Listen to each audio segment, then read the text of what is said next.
Hello aspirants, welcome to Perspective IAS Academy, Achieving Excellence Together. My name is Suraj Patil and I am the faculty for UPSC, GS2 and optional subject Political Science and International Relations. Today's our topic of discussion is Article 12. As you know, fundamental right starts from the Article 12 and it goes up to the Article 35. Fundamental right is included in the part 3 of our constitution, and in the part 4 we find the directive principles of state policy, that is DPSP, which starts from the Article 36 and goes up to the Article 51. So Article 12 पढ़ना जरूरी क्यों है? ये समझने से पहले हमें ये समझना पड़ेगा कि फंडामेंटल राइट्स बेसिकली होते क्या है और हमारे कॉन्स्टिट्यूशन का सबसे important section that is part 3 जिसमें फंडामेंटल राइट रखे हुए हैं उसका रियल लाइफ में क्या सिग्निफिकेंस है। तो फंडामेंटल राइट्स ऐसे राइट्स होते हैं जो आपके दैट इज ह्यूमन बीइंग के डेवलपमेंट के लिए सबसे इंपॉर्टेंट राइट होते हैं। ये राइट किसी भी सोसाइटी में एज ए ह्यूमन बीइंग जब भी आप रहते हो तो आपके लिए ये राइट्स जरूरी होते हैं ताकि आपका पूरा का पूरा एक पर्सनैलिटी सेल्फ डेवलपमेंट हो सके। तो राइट्स होते इसलिए है ताकि आपका कंप्लीट वेलबींग सुनिश्चित किया जाए, कंप्लीट आपका पर्सनैलिटी डेवलपमेंट हो सके। साथ ही साथ ये राइट्स इसलिए भी जरूरी होते हैं क्योंकि बहुत बार समाज के ऐसे कुछ सेक्शंस होते हैं जिनको ये राइट्स सदियों से डिनाई किए गए थे, जैसे कि इंडिया में।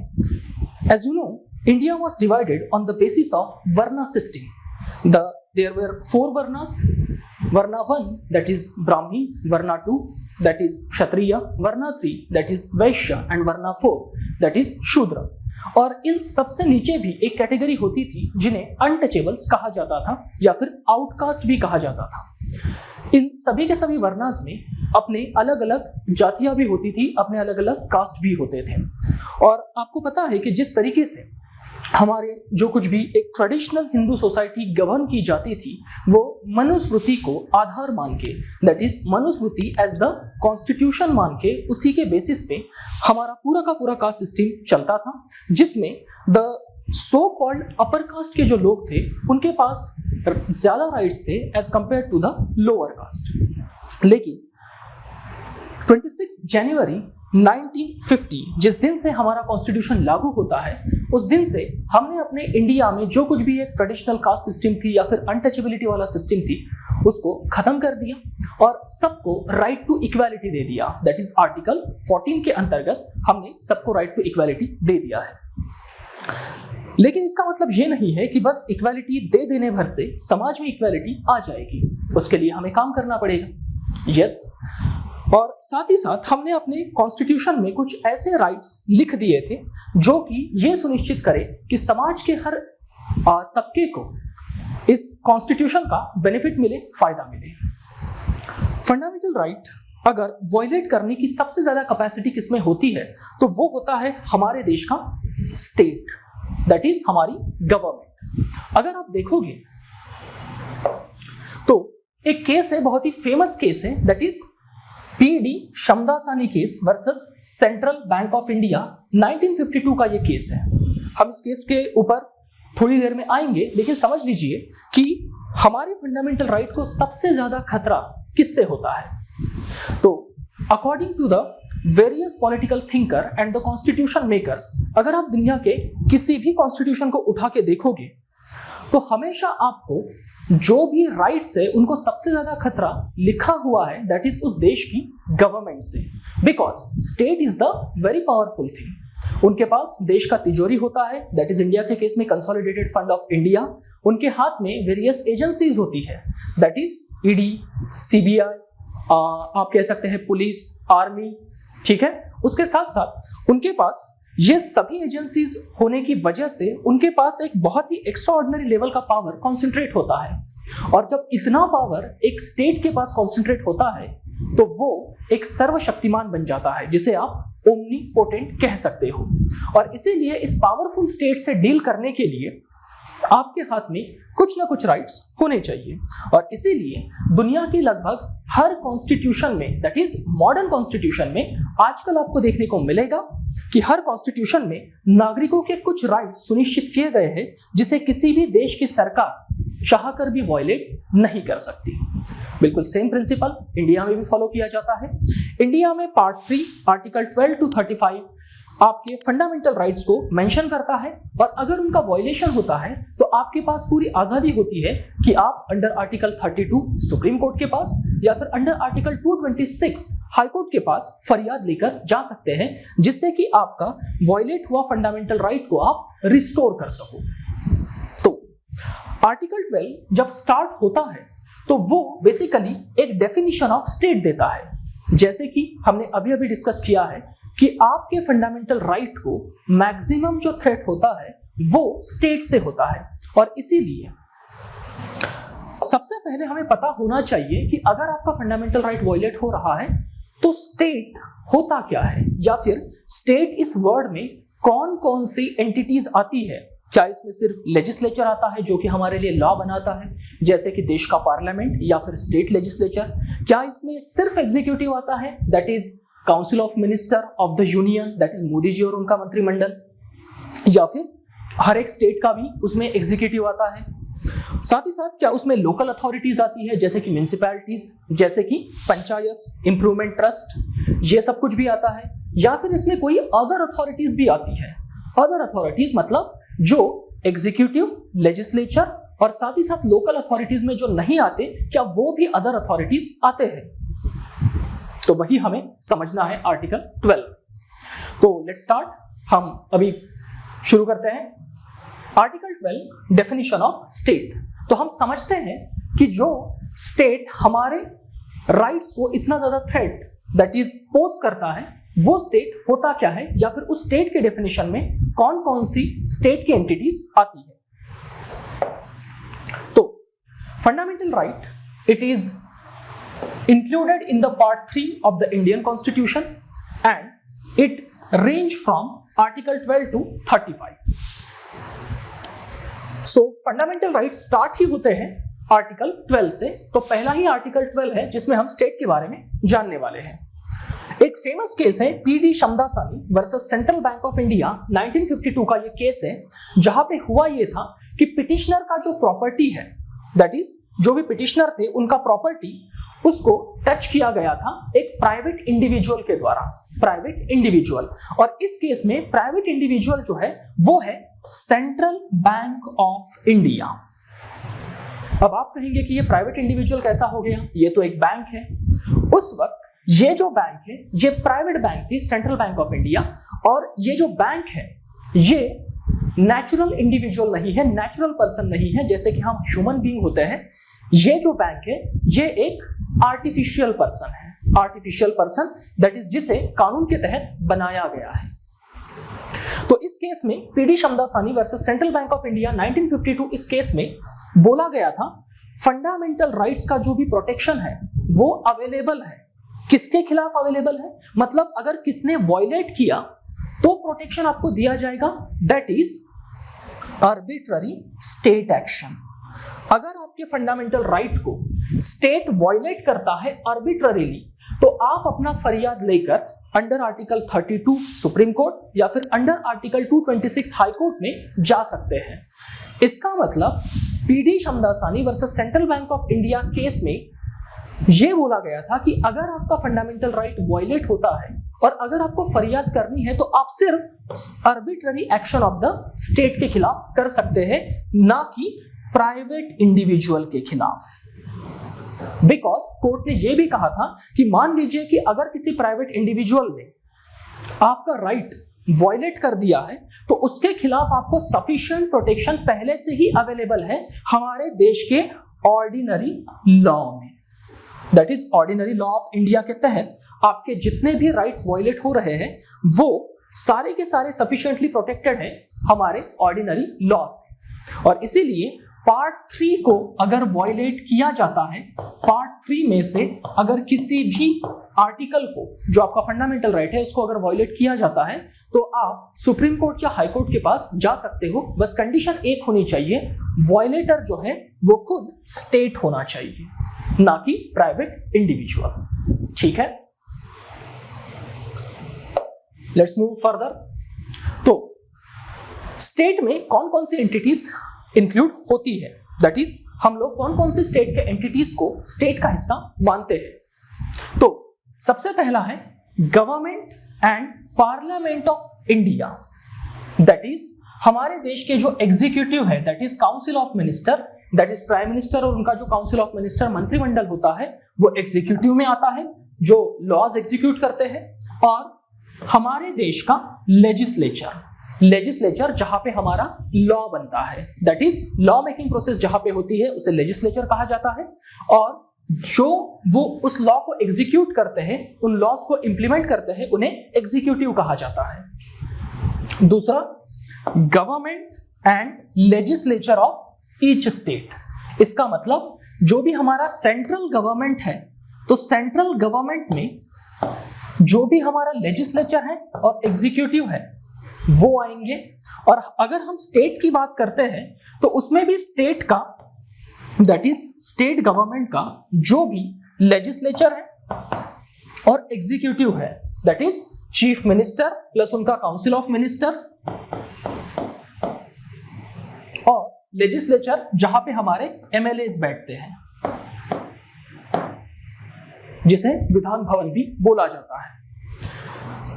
तो स्टेट में आता है executive and legislature of the union, executive and legislature of the each state. साथ ही साथ आता है ऑन लोकल और अदर अथॉरिटीज। अब अदर अथॉरिटीज जो है उसको हम साइड में रख देते हैं, क्योंकि इसके ऊपर हमें डिटेल डिस्कशन करना है। पहले समझते हैं लोकल अथॉरिटीज क्या होती है, दैट इज लोकल अथॉरिटीज। इससे पहले कि हम लोकल अथॉरिटीज के बारे में समझें, हमें समझना पड़ेगा कि अथॉरिटी मतलब क्या होता है, that is what is mean by authority. समझते हैं, there are two concept, that is power and authority.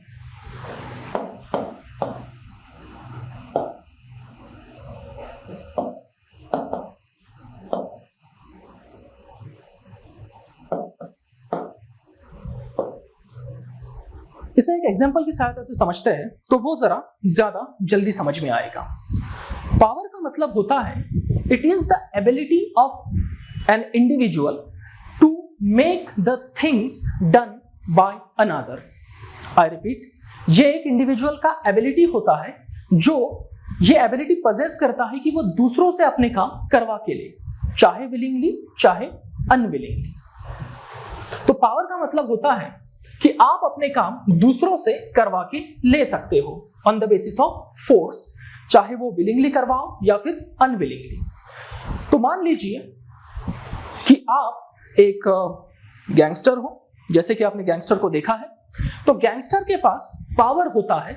मान लीजिए कि अगर वो एक्सटॉर्शन कर रहा है, तो एक्सटॉर्शन जब वो करता है तब वो फोर्स का इस्तेमाल करता है, चाहे वो फोर्स एक्चुअल हो, दैट इज वो एक्चुअली किसी को दैट इज फोर्स का यूज करके एक्सटॉर्शन कर रहा है, या फिर वो फोर्स जो है वो पोटेंशियल हो, या फिर वो थ्रेट कर रहा है कि मैं फोर्स का इस्तेमाल करूंगा।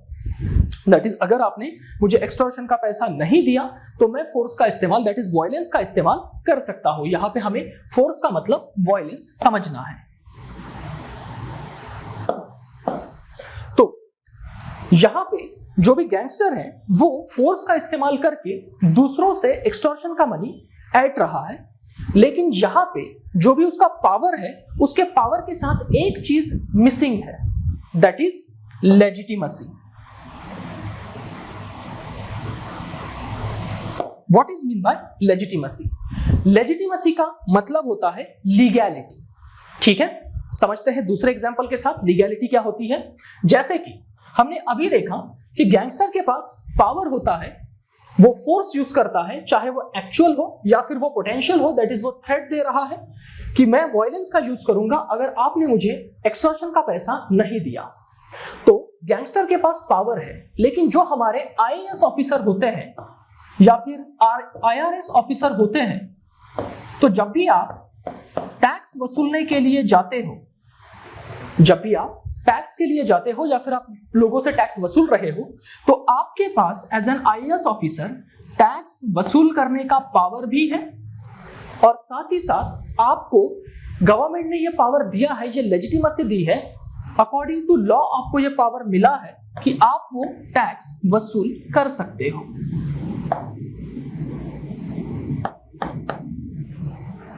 तो IAS भी मान लीजिए कि अगर आप टैक्स नहीं भरते हो, तो IAS ऑफिसर के पास भी ये पावर होता है कि वो आपसे टैक्स वसूल करे, चाहे आप उसके लिए विलिंग हो, मतलब आप टैक्स देना चाहते हो या नहीं देना चाहते हो, तो उसके पास भी पावर है IAS ऑफिसर के पास। और साथ ही साथ ये पावर वो एक्सरसाइज कर रहा है क्योंकि इसे ये पावर लेजिटिमेटली मिली है। लेजिटिमेटली मतलब लीगली मिली है, लॉ से मिली है। We again repeat the example. इस एग्जाम्पल में हमने पावर और अथॉरिटी, इसका डिफरेंस समझने की कोशिश की है। पावर का मतलब होता है, यहां पे हमने एग्जाम्पल लिया था गैंगस्टर, जो कि फोर्स का यूज करके, वायलेंस का यूज करके अपना एक्सटॉर्शन का पैसा दैट इज वसूलता है, लेकिन उसके पास एक कंपोनेंट मिसिंग है, दैट इज लेजिटिमेसी। मतलब वो पावर का इस्तेमाल करके काम तो करवा रहा है, लेकिन वो काम लीगल नहीं है। वही हमने यहाँ पे IAS और IRS लोगों की बात की है, तो यहाँ पे उनके पास भी टैक्स वसूलने का, तो यहाँ पे हमने टैक्स को एक्सटॉर्शन मनी के साथ रिलेट करके देख रहे हैं, एक्सटॉर्शन मनी। लेकिन यहाँ पे IAS ऑफिसर जो है वो टैक्स वसूल करने की पूरी पावर रखते हैं, क्योंकि लॉ ने उन्हें वैसा एनेबल भी किया है। आई होप आपको पावर और लेजिटिमेसी में डिफरेंस समझ में आ गया होगा। पावर होता है कि आप अपने काम दूसरों से करवा सकते हो, या तो उनकी मर्जी से या फिर उनके मर्जी के बगैर, लेकिन लेजिटिमेसी जो होती है, वहां पे आपके पास पावर तो है वो काम करवाने का, और साथ ही साथ वो काम लीगली आप करवा सकते हो।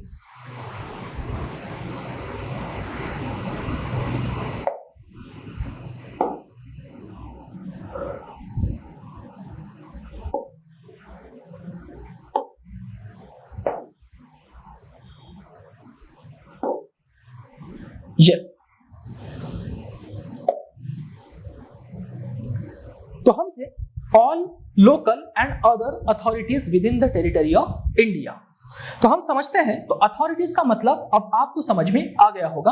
अदर अथॉरिटीज क्या होता है वो हम आगे समझने ही वाले हैं, लेकिन हमें लोकल अथॉरिटीज क्या होता है ये समझना पड़ेगा। तो लोकल अथॉरिटीज क्या होती है, इसका डेफिनेशन हमें मिलेगा जनरल क्लॉजेज एक्ट 1897 में। जनरल क्लॉजेज एक्ट 1897, इसके सेक्शन 3 सब क्लॉज 31 में लोकल अथॉरिटीज का डेफिनेशन दिया हुआ है। आप कहेंगे कि ये जनरल क्लॉजेज एक्ट क्या है, समझते हैं। जनरल क्लॉजेज एक्ट समझ लीजिए कि लोकल अथॉरिटीज में कौन कौन सी चीजें आती हैं। म्युनिसिपैलिटीज, जो कि आपके शहर की अर्बन लोकल बॉडीज होती है, पंचायत, रूरल लोकल बॉडीज, और इंप्रूवमेंट ट्रस्ट, और ऐसी बहुत सारी एजेंसीज आती है जो कि लोकल लेवल पे काम करती है। इंप्रूवमेंट ट्रस्ट मतलब, जैसे कि अगर आप नागपुर सिटी को विजिट करोगे, तो नागपुर सिटी को इंप्रूव करने के लिए, उसके डेवलपमेंट के लिए नागपुर में एक नागपुर इंप्रूवमेंट ट्रस्ट बनाया हुआ है, जिसका काम यही है कि नागपुर में जो कुछ भी इंफ्रास्ट्रक्चर फैसिलिटीज है उसको अच्छे से डेवलप किया जाए। ये एक लोकल बॉडी है जो कि नागपुर के लेवल पे ही ऑपरेट करती है। तो जनरल क्लॉजेज एक्ट क्या है, आई होप आपको लोकल अथॉरिटीज में क्या सब कुछ आता है उसके बारे में पता चल गया होगा। उसमें आता है लोकल अथॉरिटीज में municipalities, panchayat and improvement trust. तो ये जनरल क्लॉजेज एक्ट क्या है। जनरल क्लॉजेज एक्ट बनाया गया था 1897 में बाय द ब्रिटिशर्स, क्योंकि प्रॉब्लम ये हो गया था कि हमें बहुत बार लोकल अथॉरिटीज ऐसा 3 से 4 एक्ट्स में या फिर कानूनों में डालने से अच्छा है हम लोग सिर्फ एक ही कानून बनाएं, और हम जितने भी आगे आने वाले कानूनों में लोकल अथॉरिटीज नाम का टर्म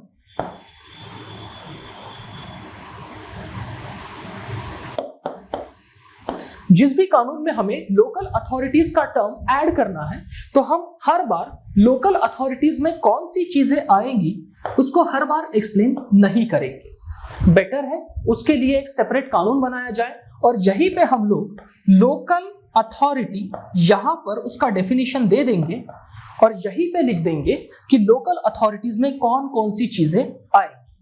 तो मान लीजिए पार्लियामेंट अगर कोई अभी कानून बनाती है और उसमें वो लोकल अथॉरिटीज नाम का वर्ड ऐड कर देती है, तो लोकल अथॉरिटीज का वर्ड वो ऐड करके उस कानून में छोड़ देंगे। वहां पे लोकल अथॉरिटीज में कौन कौन सी चीजें आएंगी वो वहां पे एक्सप्लेन नहीं करेंगे। तो हमें कहां से पता चलेगा लोकल अथॉरिटीज में जो इस कानून में बात की जा रही है उसमें कौन कौन सी चीजें आएंगी? तो हमें देखना पड़ेगा जनरल क्लॉजेस एक्ट 1897, उससे हमें पता चल जाएगा कि लोकल अथॉरिटीज में कौन कौन सी चीजें आती है और ये जो हमारा नया कानून है इसमें लोकल अथॉरिटीज का मतलब क्या होगा। आई होप आपको लोकल अथॉरिटीज का मतलब समझ में आ गया होगा। Let's move to next slide. ये फिलहाल आपके काम की चीज नहीं है, हम यहां पर आते हैं। What is mean bye authorities? What is mean bye authorities?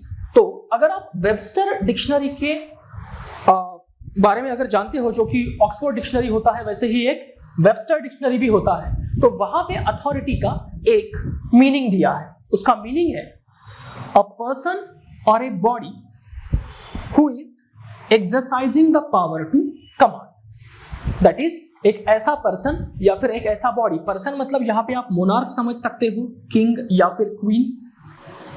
और जो बॉडी है इसमें आप that is prime minister plus उनका जो काउंसिल ऑफ मिनिस्टर मंत्रिमंडल है उसे आप समझ सकते हो, दैट इज एग्जीक्यूटिव। तो पर्सन और body exercising the power to command मतलब एक ऐसा इंडिविजुअल या फिर एक ऐसा बॉडी जिनके पास कमांड करने की पावर होती है, उसे अथॉरिटी बोला गया है।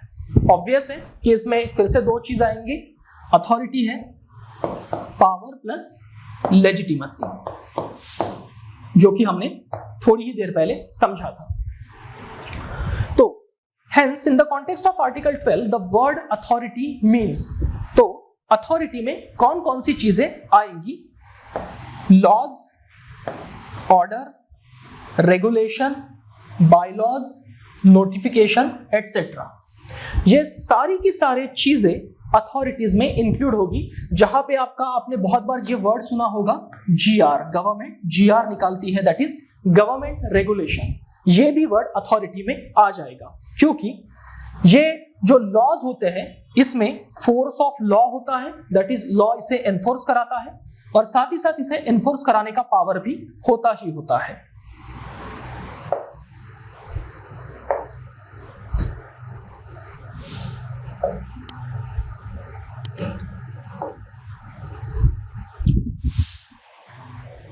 तो अभी तक हमने ये समझा है, क्विक समरी कर लेते हैं कि आर्टिकल 12 जो है वो फंडामेंटल राइट पार्ट 3 का पहला आर्टिकल है।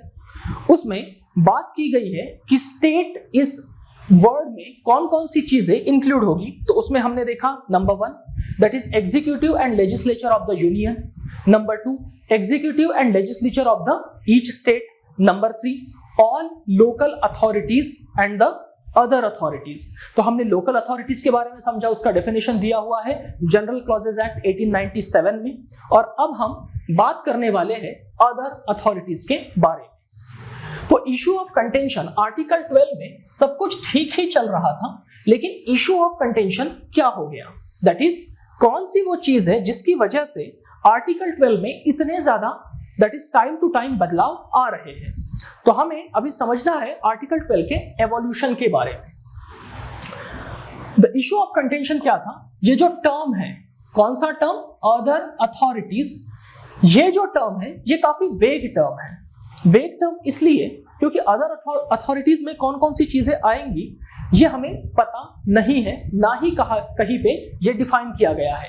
जैसे कि लोकल अथॉरिटीज के बारे में जनरल क्लॉजेस एक्ट में तो बताया गया है, लेकिन अदर अथॉरिटीज के बारे में जनरल क्लॉजेस एक्ट में भी नहीं बताया गया है। जनरल क्लॉजेस एक्ट में भी बताया नहीं है और इसीलिए अदर अथॉरिटीज क्या है, ये एक इशू ऑफ कंटेंशन रहा है। तो समझते हैं, इसीलिए जुडिशरी ने time to time other authorities में कौन कौन सी चीजें आएंगी इसके ऊपर अपने जजमेंट्स दिए हैं।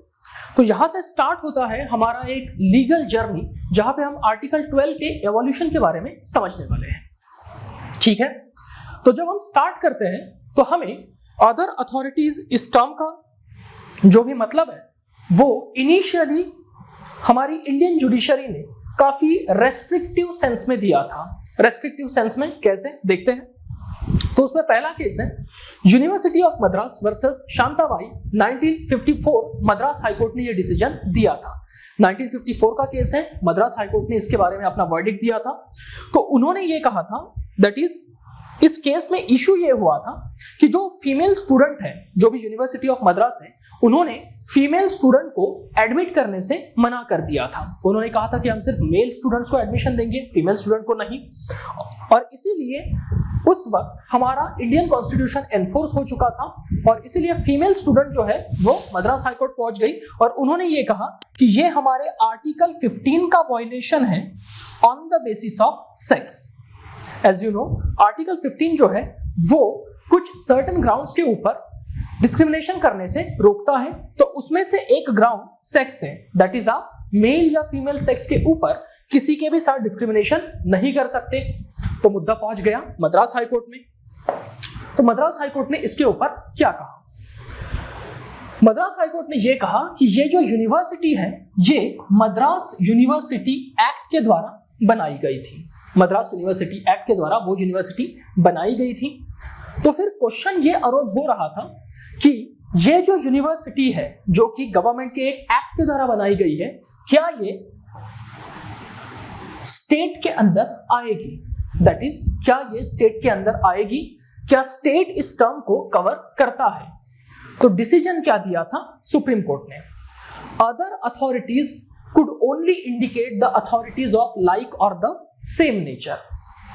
दैट इज, मद्रास हाईकोर्ट ने यह कहा था, सॉरी मैंने यहां से पिछले वाले वर्ड में शायद मैंने सुप्रीम कोर्ट कहा था। मद्रास हाईकोर्ट ने यह कहा था कि अदर अथॉरिटीज ये जो टर्म है इसमें सिर्फ और सिर्फ वो अथॉरिटीज आएगी जो कि सेम या फिर सिमिलर नेचर की है। सेम या फिर सिमिलर नेचर की मतलब अगर वो एग्जीक्यूटिव, लेजिस्लेचर या फिर लोकल अथॉरिटीज के समान अगर होगी तो ही वो आर्टिकल 12 के अंदर आएगी। उन्होंने एक कॉन्सेप्ट इंट्रोड्यूस किया जिसका नाम था एजुस्डेम जेनेरिस। एजुस्डेम जेनेरिस, इसका मतलब होता है लाइक और द सेम नेचर के होना। एजुस्डेम जेनेरिस समझने के लिए हम एक एग्जांपल लेते हैं। जैसे कि आप स्क्रीन पर इन चीजों को देखिए।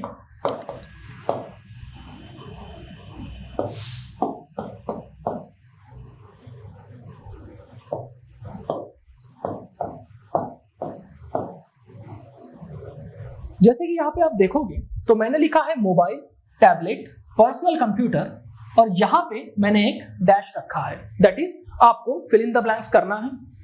तो आप देखोगे कि मोबाइल, टैबलेट और पर्सनल कंप्यूटर जो है वो इलेक्ट्रॉनिक गैजेट्स हैं। तो यहां पे जो भी चीज आएगी वो भी एक इलेक्ट्रॉनिक गैजेट ही होना चाहिए। तो अगर मैं यहां पे स्मार्ट वॉच लिख देता हूं तो वो इलेक्ट्रॉनिक गैजेट की कैटेगरी में आ जाएगा। इसका मतलब स्मार्ट वॉच जो है वो एजुस्डेम जेनेरिस की जो भी कंडीशन है उसको फुलफिल करती है। एक और एग्जांपल लेते हैं, जैसे कि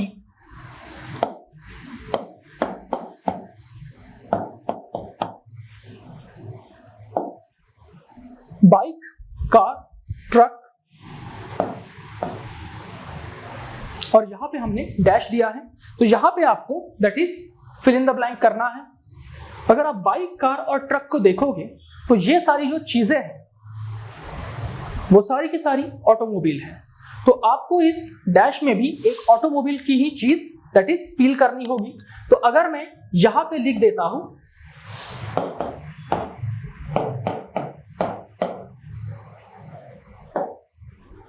तो क्या हमारी कंडीशन फुलफिल हो रही है? यस।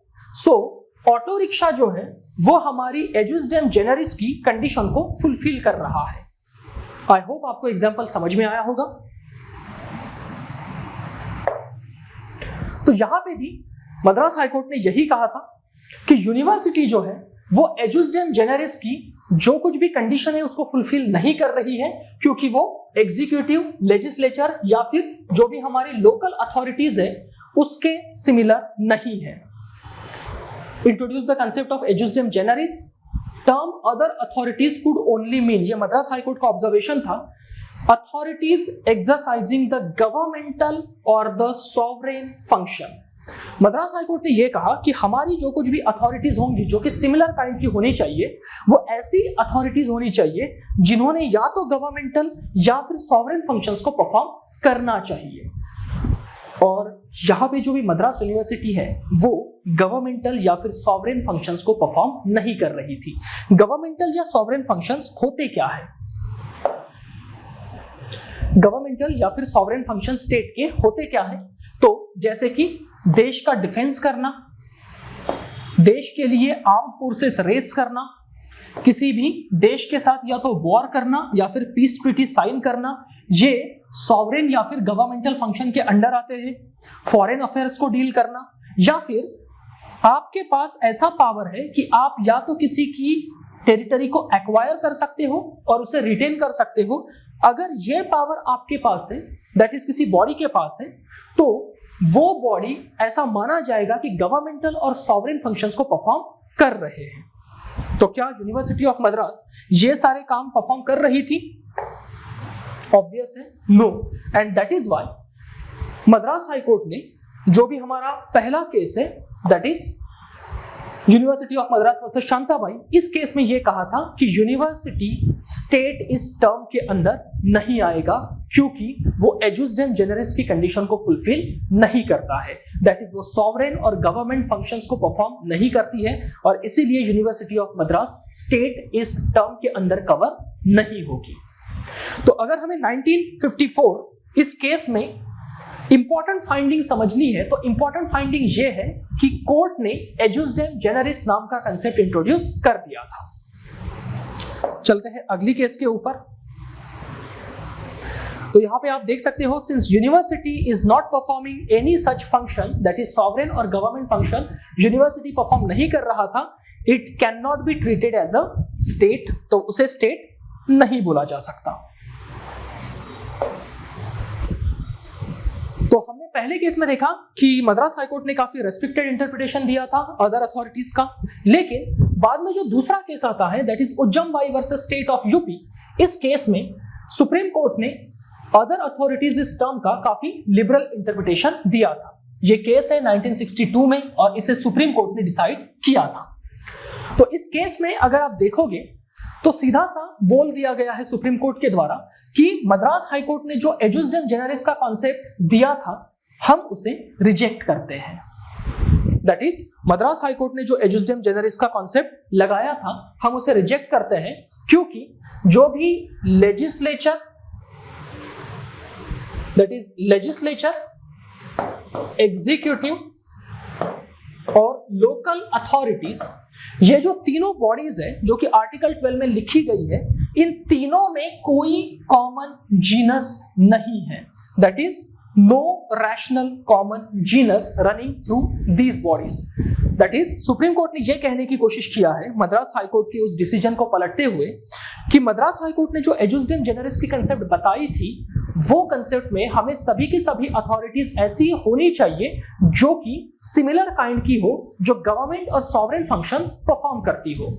लेकिन अगर आप देखोगे तो लेजिस्लेचर मान लेते हैं कि वो सॉवरेन फंक्शन परफॉर्म करते हैं, एग्जीक्यूटिव है वो सॉवरेन फंक्शन परफॉर्म करते हैं, लेकिन जो हमारी लोकल अथॉरिटीज है वो तो सॉवरेन फंक्शन परफॉर्म कर ही नहीं रही है। जैसे कि लोकल अथॉरिटीज आर्मी रेज नहीं कर सकती, लोकल अथॉरिटीज वॉर डिक्लेयर नहीं कर सकती, पीस डिक्लेयर नहीं कर सकती, तो फिर लोकल अथॉरिटीज ही खुद एजुस्डेम जेनेरिस का जो भी कॉन्सेप्ट है उसे फुलफिल नहीं करती है।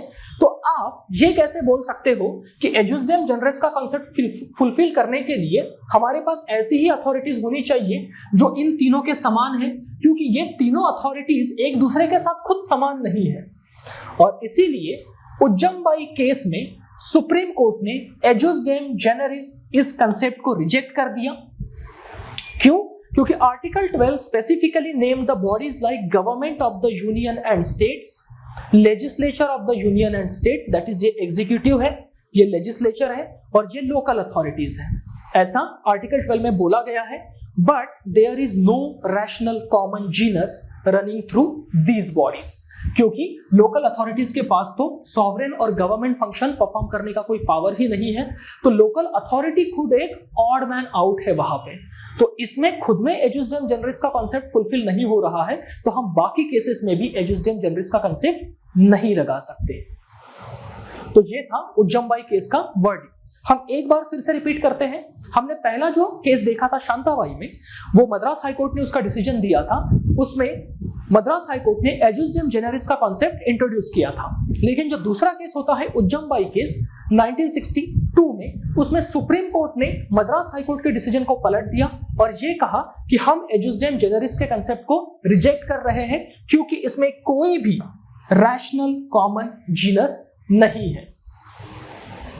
दैट इज इन तीन बॉडीज के बीच में खुद में नो रैशनल कॉमन जीनस, मतलब उसमें है ही नहीं, तो हम अदर अथॉरिटीज के ऊपर भी वो एजुस्डेम जेनेरिस नहीं लगा सकते।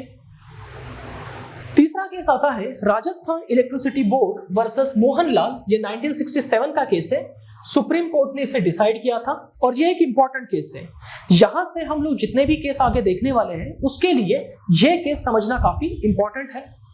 राजस्थान इलेक्ट्रिसिटी बोर्ड में सुप्रीम कोर्ट ने ये कहा था, उसमें इशू ये हुआ था कि राजस्थान इलेक्ट्रिसिटी बोर्ड में जो भी कर्मचारी काम कर रहे थे, एम्प्लॉय काम कर रहे थे, उनका कुछ प्रमोशन का इशू हो गया था। दैट इज उनको प्रमोशन नहीं दिया गया था, ऐसा उनका कहना था।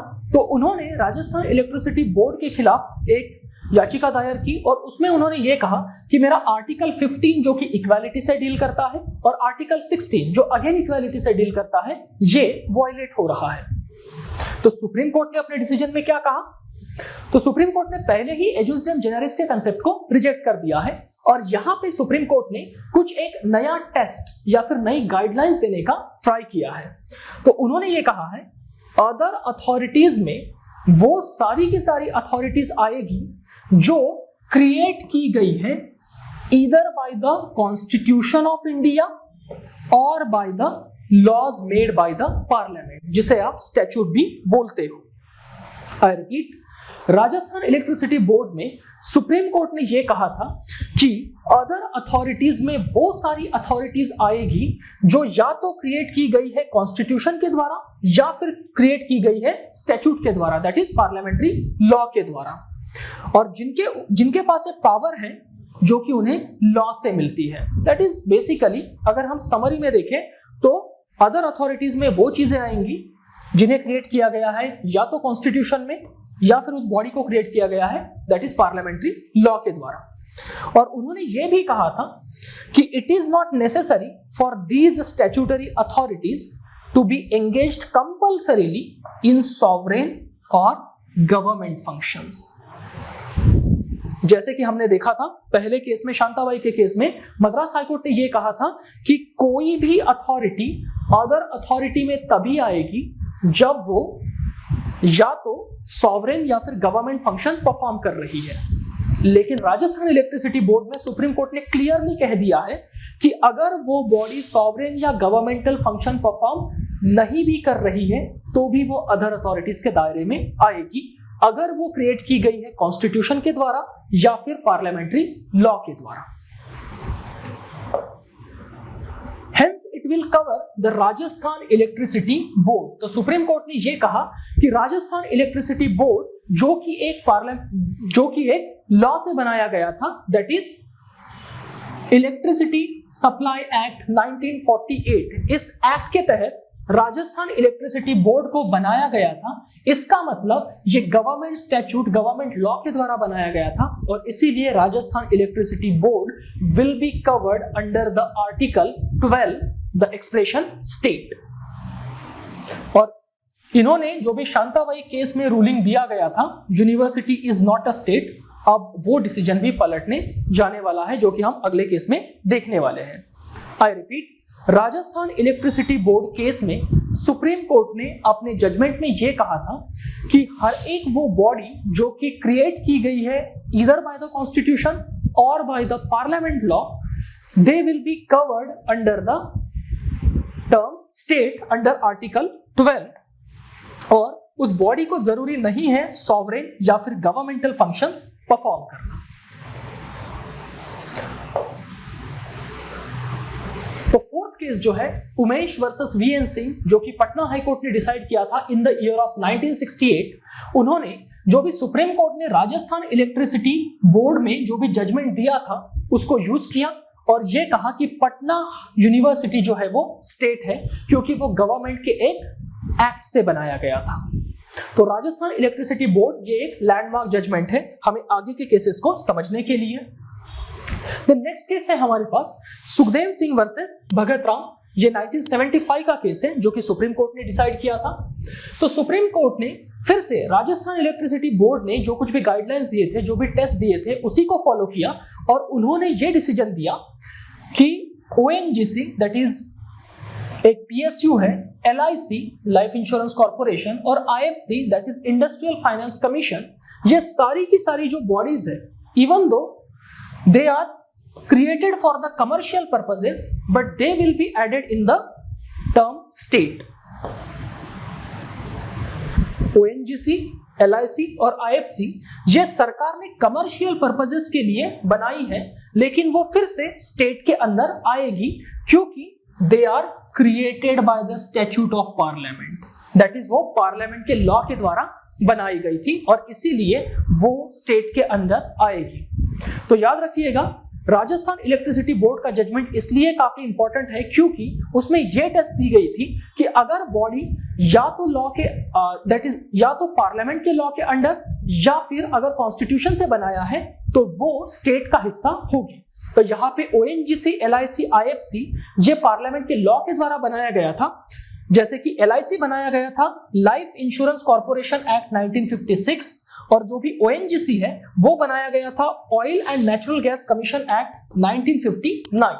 इसका मतलब ये bodies act of the parliament के द्वारा बनाई गई थी और इसीलिए ये under the term state cover होगी, चाहे वो कमर्शियल पर्पस के लिए ही क्यों ना बनाया गया हो, दैट इज मुनाफा कमाने के लिए ही गवर्नमेंट के द्वारा बनाया क्यों ना गया हो, लेकिन गवर्नमेंट के एक्ट से अगर वो बनी है तो वो under the term state clear that is cover होगी। और इसीलिए अगर ओएनजीसी, एलआईसी और आईएफसी इसमें से किसी भी बॉडी ने अगर आपके फंडामेंटल राइट को वायलेट किया है तो आप अंडर आर्टिकल 32 और 226 जुडिशरी से अपने राइट्स रिस्टोर करने के लिए जा सकते हो। इस कड़ी में हमारा नेक्स्ट केस है यहां पे नेक्स्ट केस है हमारा आरडी शेट्टी। लेकिन आरडी शेट्टी के पहले हमें देखना पड़ेगा कि स्टेट ने जो अपना इंटरप्रिटेशन है वो और भी ज्यादा लिबरल और ब्रॉड क्यों किया था। क्योंकि हुआ ये था कि आजादी के बाद इंडिया में काफी ज्यादा गरीबी, काफी ज्यादा बैकवर्डनेस था और इसीलिए अगर स्टेट अपना function as a police state सिर्फ चलाता रहता, पुलिस स्टेट का मतलब होता है स्टेट आपको सिर्फ और सिर्फ ऐसी कंडीशन अवेलेबल करा के देगा डेवलपमेंट की जिससे कि आप अपना डेवलपमेंट खुद कराओ। दैट इज स्टेट सिर्फ और सिर्फ लॉ एंड ऑर्डर के बारे में कंसर्न है, बाकी वो आपके वेलफेयर के लिए या फिर आपके डेवलपमेंट के लिए कोई भी स्कीम नहीं चलाएगा। That is limited role of the state, इसका मतलब होता है police state, that is law and order के फंक्शन फुलफिल कर रहा है। लेकिन हमारे स्टेट का जो कुछ भी एक दायरा है वो बढ़ता ही जा रहा था क्योंकि इंडिया जैसे स्टेट में जहां पे इतना ज्यादा गरीबी है, जहां पे इतना ज्यादा बैकवर्डनेस है, वहां पे स्टेट अगर अपना रोल लिमिटेड रखेगा तो लोगों का भला तो वैसे भी नहीं होने वाला। और इसीलिए हमारा जो स्टेट है वो वेलफेयर स्टेट बनने की तरफ बढ़ रहा था। और जब स्टेट वेलफेयर स्टेट बनने की तरफ बढ़ता है तो स्टेट अपना दायरा बढ़ाता है, नए नए एजेंसीज बनाता है, नई नई बॉडीज बनाता है, उसके थ्रू वो अपने जो कुछ भी हमारे डेवलपमेंटल प्रोग्राम से, स्कीम से वो चलाता है। इसका मतलब स्टेट ने अपनी बहुत सारी बॉडीज क्रिएट की है और उन बॉडीज के थ्रू अब वो लोगों के ऊपर अपना दैट इज कंट्रोल बिठाने की कोशिश कर रहे हैं। लोगों के ऊपर कंट्रोल बिठाने का मतलब है दैट इज लोगों के जितने भी प्रॉब्लम्स है वो इन बॉडीज के थ्रू गवर्नमेंट सॉल्व करने का कोशिश करने वाला है। इसका मतलब ये इसमें से बहुत सारी बॉडीज ऐसे भी होगी जो कि आपके फंडामेंटल राइट को वायलेट भी कर सकती है और इसीलिए मोर ब्रॉड और लिबरल इंटरप्रिटेशन में यह बोला गया था कि हमारा जो स्टेट का रोल है वो बदलता जा रहा था from the police state to the welfare state, और इसीलिए हमें सारी की सारी उन बॉडीज को जो कि स्टेट की या तो एजेंसी या फिर इंस्ट्रूमेंटेलिटी के नाम पे काम कर रही है, उन सबको भी आर्टिकल 12 के अंदर उसके दायरे में लाना काफी ज्यादा इंपॉर्टेंट हो चुका था। एजेंसी और इंस्ट्रूमेंटेलिटी समझते हैं ये क्या होता है।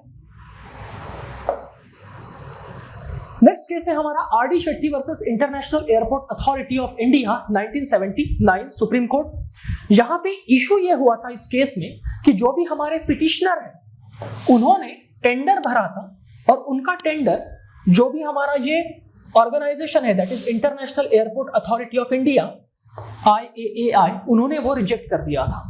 तो पिटिशनर ने अपना जो कुछ भी पिटिशन है वो फाइल किया था सुप्रीम कोर्ट में, और सुप्रीम कोर्ट से ये कहा था कि मेरे साथ डिस्क्रिमिनेशन हुआ है। किसके द्वारा? International airport authority of India के द्वारा। और इसीलिए उन्होंने ये कहा था कि international airport authority of India ये स्टेट है, और मेरे साथ जो डिस्क्रिमिनेशन हुआ है उसके बारे में आप कुछ कीजिए। तो सुप्रीम कोर्ट ने फिर से राजस्थान इलेक्ट्रिसिटी बोर्ड वाला अपना टेस्ट लगाया कि क्या ये किसी कॉन्स्टिट्यूशन या फिर किसी पार्लियामेंट के लॉ के द्वारा बनाया गया है या नहीं। तो सुप्रीम कोर्ट ने क्या कहा? International airport authority of India was created by an act of parliament that is airport authority act 1971। ये उस लॉ का नाम है। ऑब्वियस है, अगर ये किसी पार्लियामेंट के लॉ के द्वारा बनाया गया है इसका मतलब वो स्टेट का हिस्सा जरूर है।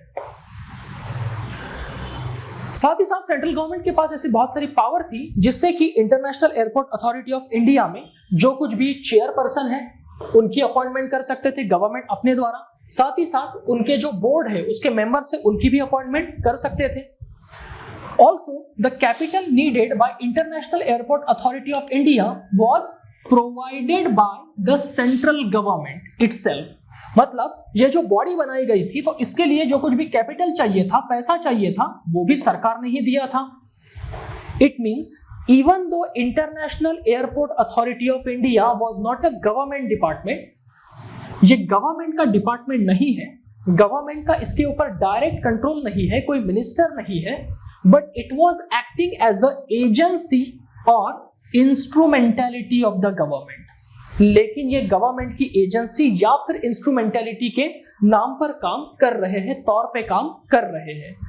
ये बिल्कुल वैसा ही है जैसे कि मान लीजिए कि आप एक कार के मालिक है और आपने अपने कार को चलाने के लिए एक ड्राइवर को हायर किया है, तो वो ड्राइवर को सैलरी आप ही देते हैं, वो ड्राइवर के ऊपर कंट्रोल आपका ही है। इसका मतलब वो जहां पे भी आपका ड्राइवर बन के जाएगा वो आपका एजेंट या फिर आपका इंस्ट्रूमेंट है, ऐसा आप समझ सकते हो। तो इस केस में भी वही होता है। International airport authority finance ministry, defence ministry, education ministry की तरह गवर्नमेंट के द्वारा डायरेक्ट तो ऑपरेट नहीं किया जा रहा है, लेकिन वो गवर्नमेंट का एजेंसी या इंस्ट्रूमेंटेलिटी के तौर पे ही काम कर रहा है। और इसीलिए अगर इस बॉडी ने आपका फंडामेंटल राइट वायलेट किया तो आप इसके खिलाफ सुप्रीम कोर्ट या फिर हाई कोर्ट में जा सकते हो। तो यहां पे उनका डिटेल जजमेंट आप पढ़ सकते हो। If a body is an agency और instrumentality of the government then it will be covered under the expression state other authority. Other authorities के ऊपर ही ये सारा का सारा बवाल हुआ था, तो अदर अथॉरिटीज में IAAI भी आएगा। Whether it is a statutory corporation, government company और इवन अ रजिस्टर्ड सोसाइटी। तो सरकार एक स्टैट्यूटरी कॉर्पोरेशन बनाती है दैट इज अंडर लॉ, जैसे LIC बनाया गया है, या फिर एक गवर्नमेंट कंपनी बनाते हैं जैसे कि ONGC, या फिर एक रजिस्टर्ड सोसाइटी बनाते हैं। तो वो सारे के सारे जो चीजें हैं वो अंडर द स्टेट कवर होंगे, और अगर किसी ने इसको वायलेट करने की कोशिश की है तो उसके खिलाफ आप सुप्रीम कोर्ट या फिर हाई कोर्ट में जा सकते हो।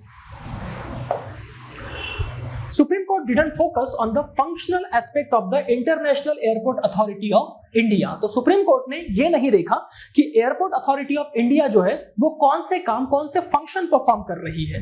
रैदर सुप्रीम कोर्ट ने इंस्ट्रूमेंटेलिटी के ऊपर फोकस किया था। इंस्ट्रूमेंटेलिटी, क्या वो गवर्नमेंट का एक एक्सटेंडेड पार्ट है या नहीं, क्या वो गवर्नमेंट के एजेंट की तरह काम कर रहे हैं या नहीं। Example, if a private body, तो यहीं पे अगर आप एम लक्ष्मीकांत देखोगे तो वहां पे एक स्टेटमेंट दिया हुआ है कि एक ऐसा प्राइवेट बॉडी जो कि काम कर रहा है एज अ एजेंसी या फिर इंस्ट्रूमेंटेलिटी ऑफ द स्टेट, वो भी टर्म स्टेट के अंदर जो है वो कवर होगा। मतलब मान लीजिए कि एक ऐसा प्राइवेट ऑर्गेनाइजेशन है जो कि गवर्नमेंट के अंडर ही काम कर रहा है लेकिन वो प्राइवेट है, तो वो भी स्टेट का एजेंसी और इंस्ट्रूमेंटेलिटी समझा जाएगा। और अगर उस प्राइवेट बॉडी के द्वारा, जो कि स्टेट का एजेंसी और इंस्ट्रूमेंटेलिटी करके काम कर रहा है, उसके द्वारा अगर आपका फंडामेंटल राइट वायलेट होता है तो आप सुप्रीम कोर्ट या फिर हाई कोर्ट में अपना फरियाद लेकर जा सकते हो। तो आपको एजेंसी या इंस्ट्रूमेंटेलिटी अगर लेकिन साबित करना है कि कोई प्राइवेट बॉडी सरकार का सच में एजेंसी या इंस्ट्रूमेंटेलिटी है या नहीं, साबित करना है, तो उसके लिए आप टेस्ट क्या लगाओगे? दैट इज गवर्नमेंट का उसके ऊपर सर्टेन डिग्री ऑफ कंट्रोल है या नहीं, ये देखा जाएगा। और साथ ही साथ गवर्नमेंट की तरफ से अगर उसे एक्स्ट्रा ऑर्डिनरी फाइनेंशियल असिस्टेंस दिया जा रहा है, मतलब गवर्नमेंट उसे बहुत सारा पैसा दे रहा है उसके ऑपरेशंस चलाने के लिए, तो वो गवर्नमेंट का एजेंसी या फिर इंस्ट्रूमेंटेलिटी समझा जाएगा। हालांकि ये काफी लिमिटेड टर्म्स एंड कंडीशंस है, जो भी डिटेल में टेस्ट रखे गए थे कि एक प्राइवेट बॉडी को एजेंसी या इंस्ट्रूमेंटेलिटी समझा जाएगा या नहीं, उसके जितने भी टेस्ट है वो हम नेक्स्ट केस में देखते हैं। सुप्रीम कोर्ट ने और इसे एनलार्ज किया। तो test to determine whether a body is an agency और इंस्ट्रूमेंटेलिटी ऑफ द स्टेट। तो एक ऐसी बॉडी जो स्टेट का एजेंसी है या इंस्ट्रूमेंटेलिटी है, ये पता कैसे चलेगा? तो उसके लिए एक लैंडमार्क केस है, अजय हासिया वर्सेस खालिद मुजीब। ये 1981 का केस है सुप्रीम कोर्ट का। तो इस केस में सुप्रीम कोर्ट ने, जो सुप्रीम कोर्ट के जज है जस्टिस पीएन भगवती साहब, उन्होंने अपना जजमेंट लिखा था। जस्टिस पीएन भगवती वही हैं जिन्होंने जस्टिस कृष्णा अय्यर के साथ मिलकर लेट 1980s में इंडिया में PIL की शुरुआत की थी, that is public interest litigation. तो जस्टिस भगवती जी ने ऐसे टेस्ट रखे जिसके बेसिस पे आप पता कर सकते हो कि एक प्राइवेट बॉडी वो स्टेट का एजेंसी या इंस्ट्रूमेंटेलिटी हो सकता है या नहीं। तो पहला टेस्ट ये है, if the entire share capital of the corporation or body is held by the government। जैसे कि आप देखोगे ONGC, SBI या फिर जितने भी PSUs है, वहां पे बहुत सारे PSUs में गवर्नमेंट की 100% भागीदारी होती है। दैट इज जितना भी पैसा होता है वो खुद गवर्नमेंट इन्वेस्ट करती है। तो अगर एंटायर शेयर कैपिटल, मतलब उस कंपनी में जितना भी पैसा लगा हुआ है, उस कॉर्पोरेशन में जितना भी पैसा लगा हुआ है, अगर वो सरकार का पैसा है, तो वो जो PSU है या फिर वो जो बॉडी है उसको स्टेट के अंडर हम लोग कंसिडर करेंगे। सेकंड टेस्ट है, if the financial assistance given by the state meets almost entire expenditure of the corporation। एक ऐसा बॉडी है, एक ऐसा कॉर्पोरेशन है जिसको जितना भी फाइनेंशियल असिस्टेंस चाहिए वो सारा का सारा सरकार की तरफ से दिया जा रहा है। अगर ऐसा है तो उसे भी हम लोग स्टेट समझेंगे। जैसे कि सेंट्रल यूनिवर्सिटीज, बहुत सारी स्टेट यूनिवर्सिटीज, उनके लिए जितना भी पैसा लगता है उनके डे टू डे ऑपरेशन चलाने के लिए वो सारा सरकार की तरफ से आता है और इसीलिए उसे भी स्टेट माना जाएगा। थर्ड है existence of deep and pervasive control of the state. अगर उस बॉडी के ऊपर स्टेट का बहुत ही अच्छा खासा प्रभाव है, कंट्रोल है, तो उसको भी स्टेट माना जाएगा। जैसे कि SBI, इसके ऊपर सरकार का बहुत ज्यादा कंट्रोल है तो वो स्टेट के अंडर आएगा। फोर्थ है if the corporation enjoys the monopoly status. Monopoly status का मतलब होता है कि जैसे कि इंडिया में nuclear power corporation of India, that is NPCI, ये अकेली ऐसी कंपनी है जिसको सरकार ने बोल के रखा है कि इंडिया में अगर न्यूक्लियर टेक्नोलॉजी यूज करके अगर आपको इलेक्ट्रिसिटी या फिर पावर जनरेट करना है तो इंडिया में सिर्फ एक कंपनी करेगा, that is nuclear power corporation of India. इसका मतलब सरकार ने खुद ही अपना कंपनी बनाया है और खुद ही उसे मोनोपोली दिया है कि यही कंपनी न्यूक्लियर पावर को यूज करके इलेक्ट्रिसिटी बनाएगी। तो ये होता है मोनोपोली। मतलब अगर सरकार ने खुद बोल दिया है कि ये अकेला कंपनी इसी का मोनोपोली होगा और वो सरकार ने दिया है और सरकार ही प्रोटेक्ट कर रहा है, तो ऐसी कंपनी भी स्टेट का हिस्सा मानी जाएगी। तो यहाँ पे एग्जांपल हमने एनपीसीआई का लिया है। फिफ्थ है, if the functions of the corporation are of public importance and closely related to governmental function, जैसे कि सरकार जो कुछ भी काम करती है, अगर उसी टाइप के काम कोई प्राइवेट ऑर्गेनाइजेशन भी कर रही है, दैट इज सॉवरेन या फिर गवर्नमेंटल फंक्शन, तो उस बॉडी को भी हम स्टेट का हिस्सा मान सकते हैं। सिक्स्थ है, if a department of the government is transferred to a corporation, that is मान लीजिए कि एक सरकार का डिपार्टमेंट है, सरकार खुद उसको चलाती है, लेकिन प्रॉब्लम यह हो रहा है कि उस डिपार्टमेंट में करप्शन और इनएफिशिएंसी बहुत ज्यादा बढ़ गई है और सरकार को लगता है कि अब हमें इस डिपार्टमेंट को बंद करके हमें इसे एक कंपनी बना देना चाहिए, एक प्रोफेशनल कंपनी बना देना चाहिए। वो कंपनी रहेगी तो सरकार की, लेकिन वो कंपनी दैट इज ऑटोनॉमसली काम करेगी, दैट इज सरकार का उसमें ज्यादा इंटरफियर नहीं होगा। तो अगर कोई ऐसा डिपार्टमेंट है सरकार का जो कि एक कॉर्पोरेशन को ट्रांसफर किया जाता है, दैट इज वो सरकारी डिपार्टमेंट बंद करके उसकी जगह पे एक नई गवर्नमेंट कॉर्पोरेशन बनाई जाती है, तो उस कॉर्पोरेशन को भी स्टेट माना जाएगा, क्योंकि सरकार ने बस अपना डिपार्टमेंट बंद किया है और उसकी जगह पे एक प्राइवेट कंपनी, दैट इज एक पब्लिक कंपनी जो कि प्राइवेट की तरह ही काम करेगी, वैसा एक कॉर्पोरेशन बना दिया है, लेकिन वो भी स्टेट के अंडर जरूर आएगी। However, Supreme Court said that these tests are only indicative. Supreme court ने यह कहा था कि ये जो हमने 6 टेस्ट दिए हैं ये सिर्फ इंडिकेटिव है और नॉट कंक्लूसिव, दैट इज ये टेस्ट जो है वो कंक्लूसिव नहीं है। दैट इज मान लीजिए कि अगर सुप्रीम कोर्ट के सामने एक ऐसा केस आता है जहां पे सुप्रीम कोर्ट को और कुछ टेस्ट लगाने हैं तो वो उसमें ऐड कर सकते हैं। तो जब भी केस टू केस बेसिस पे हम लोग देखेंगे और अगर हमें कोई नया टेस्ट जो है वो ऐड करना है तो सुप्रीम कोर्ट उसमें ऐड कर सकता है। तो ये तो हमने देख लिया कि स्टेट इस टर्म में कौन कौन सी चीजें आ सकती है या नहीं आ सकती, लेकिन क्या जुडिशरी जो है वो अंडर द स्टेट आती है या नहीं? क्या जुडिशरी दैट इज हमारे देश के कोर्ट्स जो है क्या वो स्टेट है या नहीं? ये भी केस काफी ये भी क्वेश्चन काफी इंपॉर्टेंट हो जाता है। तो इस कड़ी में पहला केस है Naresh versus state of Maharashtra 1967, supreme court ने डिसाइड किया था। तो इस केस में सुप्रीम कोर्ट ने यह कहा था yes judiciary is a state, लेकिन कौन से मामलों में? Against the administrative only. Writ under Article 32 cannot be issued against High Court for its competent jurisdiction past judicial orders. इसको समझते हैं। सुप्रीम कोर्ट यहां पे यह कहने की कोशिश कर रहा है कि मान लीजिए जुडिशरी के किसी जुडिशियल डिसीजन की वजह से आपका कोई फंडामेंटल राइट वायलेट होता है।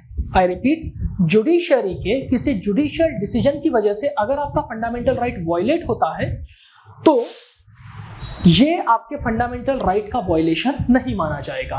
एग्जाम्पल, जैसे कि मान लीजिए किसी पर्सन ने 7 से 8 खून किए हैं और जुडिशरी ने उसे सजा दी है फांसी की सजा, और आप इस जुडिशियल डिसीजन के अगेंस्ट सुप्रीम कोर्ट में जाके रिट फाइल कर रहे हैं और कह रहे हैं कि देखिए इस जुडिशियल डिसीजन की वजह से मेरा right to life article 21 violate हो रहा है, तो ये आप नहीं बोल सकते, क्योंकि उस वक्त जुडिशरी जो है वो अपना जुडिशियल कैपेसिटी में काम कर रही है। तो अगर जुडिशरी अपने जुडिशियल कैपेसिटी में काम करती है, वो कोई ऑर्डर पास करती है और इससे अगर किसी का फंडामेंटल राइट वायलेट होता है तो ये उसके फंडामेंटल राइट का वायलेशन नहीं समझा जाएगा, because such order can not be said to be violative of fundamental right.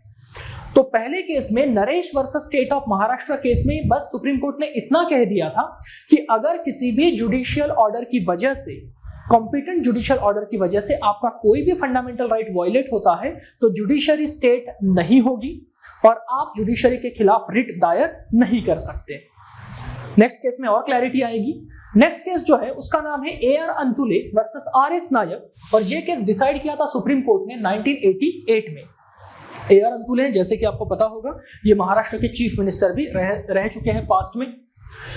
तो यहां पे सुप्रीम कोर्ट ने अगेन वही बोला कि जुडिशरी इज अ स्टेट, लेकिन कब? जब वो अपने एडमिनिस्ट्रेटिव पावर को एक्सरसाइज करे। जैसे कि आपको पता होगा कि जितने भी हमारे देश के हाई कोर्ट्स होते हैं वहां पे जो चीफ जस्टिस होते हैं उनके पास पावर होती है, एडमिनिस्ट्रेटिव पावर होती है हाई कोर्ट के स्टाफ को अपॉइंट करने की, उनका ट्रांसफर, उनका सैलरी, ये सारी चीजें रेगुलेट करने की।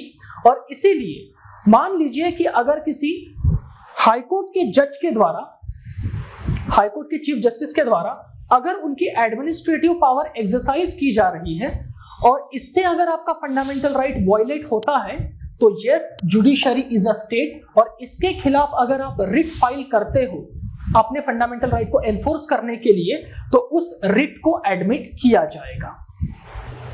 लेकिन जुडिशियरी जो है वो स्टेट नहीं है तब जब वो अपने जुडिशियल पावर को एक्सरसाइज कर रहा है।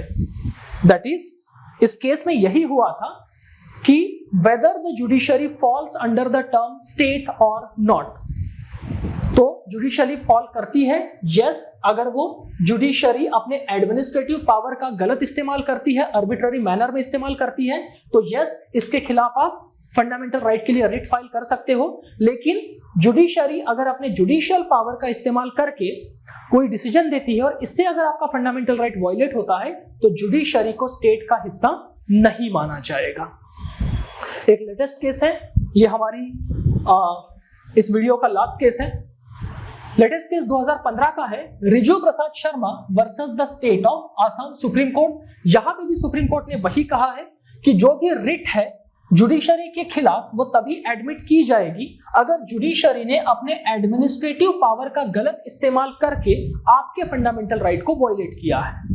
अगर जुडिशरी अपने जुडिशियल ऑर्डर के थ्रू आपका फंडामेंटल राइट वायलेट कर रही है तो सुप्रीम कोर्ट या फिर हाई कोर्ट में आपका रिट जो है वो एडमिट नहीं किया जाएगा। तो समरी में इतना ही समझेंगे कि whether the judiciary falls under the term state और नॉट, तो yes judiciary falls under the term state जब वो अपनी एडमिनिस्ट्रेटिव पावर का गलत इस्तेमाल करे, लेकिन जुडिशरी स्टेट के अंडर नहीं आएगी जब वो अपने कॉम्पिटेंट जुरिस्डिक्शन को यूज करते हुए जुडिशियल ऑर्डर प्रोनाउंस करेगी। तो ये था हमारा आर्टिकल 12। आई होप आपको आर्टिकल 12 के बारे में क्लैरिटी आ चुकी होगी। इस सीरीज का नेक्स्ट वीडियो जो है वो जल्द ही लॉन्च होगा, तब तक आप जुड़े रहिए पर्सपेक्टिव एकेडमी के साथ। Thank you so much.